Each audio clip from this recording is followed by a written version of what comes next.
This is supposed to remove yellow, orange, and brassy tones. I do normally use purple shampoo about once or twice a month, but this one was super interesting to me because it actually has keratin in it, and I've never tried one that has keratin. It's been about 2 weeks since I have used any purple shampoo in my hair. My hair is pretty decent right now. It's not like too brassy or anything, but I really wanna try this out and see what it does to my hair. I'm gonna show you guys what's inside the box. You have the shampoo, which I can smell it from like right when I open the box. It smells really nice. And then you also have the 2 gloves that it comes with, and they recommend these for when you apply the shampoo, just so that you don't stain your hands. So I'm about to jump in the shower right now, but I will catch up with you guys after so you can see the result.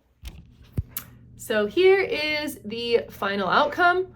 I love it. My hair feels so soft, and it did take the yellow brassy tones out. I do want to say I left it in for like 4 or 5 minutes, even though the bottle recommends 1 or 2, just because I do like to get a little bit more of that like icy look. But this one isn't too strong. I would say this is one that I would probably use like maybe a couple times a week. Plus I really like the boost of keratin that it gives my hair. It's paraben free, also alcohol, SLS, and salts free. I also want to mention I did not use the gloves. I've never used gloves with purple shampoo, haven't had a problem. And yeah, my hands seem fine. I'm really happy with the result and super excited to continue using this in the future.